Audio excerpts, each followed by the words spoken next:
I was a senior in high school and had just auditioned for the big musical of the year.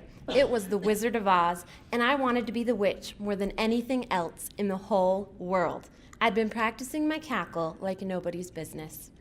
I will spare you a demonstration. I really wanted that part and was as dramatic as any other teenager at that stage in life is.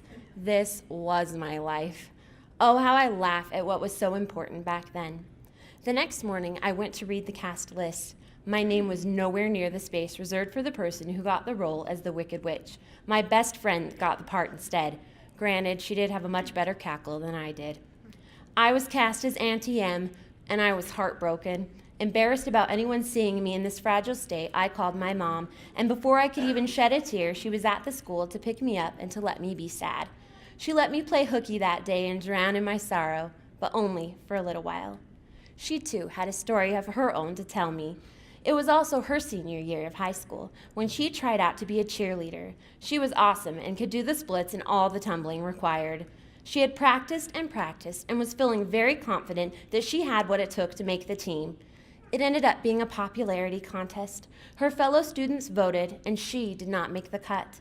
Not even her closest friend had voted for her. She was as devastated as I was, and I could feel that in the way that she told me her story. My mom telling me these stories, these real stories, she related to me. She had always had an experience to tell me that went right along with something I had just gone through. She reserved them for times in my life when I would need them, like an old school Google with corresponding story to be brought up whenever the right moment came along. It always amazed me how she waited to tell me a particular experience until I needed it most. These were not stories I had heard over and over where I could recite the punchline, like maybe my dad's stories were. Just kidding, Dad. You know I love your stories. My mom's stories were usually brand new to me. They softened the blow of my heartache and helped me know that others experience what I did and are just fine and even better for having experienced it.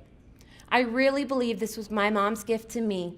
Each story was a present, her way of telling me it was okay to feel vulnerable and sad, that she had been there and lived on.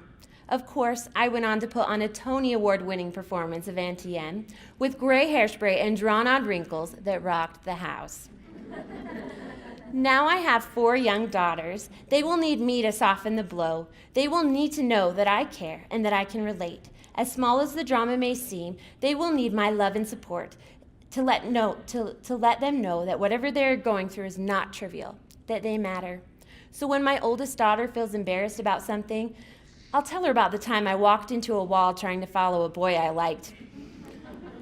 Or when I threw up pasta in the parking lot after eating at a restaurant with a big group of friends, how one of those friends even nicknamed me Barfy and occasionally sent me barf bags from airplanes in the mail. When another one of my daughters likes a boy that does not like her back, I will relate story after story. I have a million on this subject. About how I often felt like a female version of Ducky in Pretty in Pink.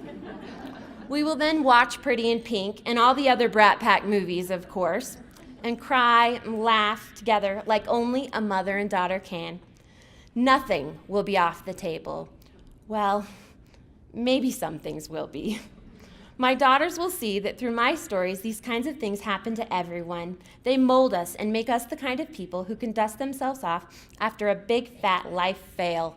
It's nice to know that these things happen for a reason, that these hilarious, awkward, mortifying experiences all happen so that I can pass on my mother's amazing gift of stories that will soften the blow. Good thing I have so many stories, because with 4 daughters, I think I'm going to need them all.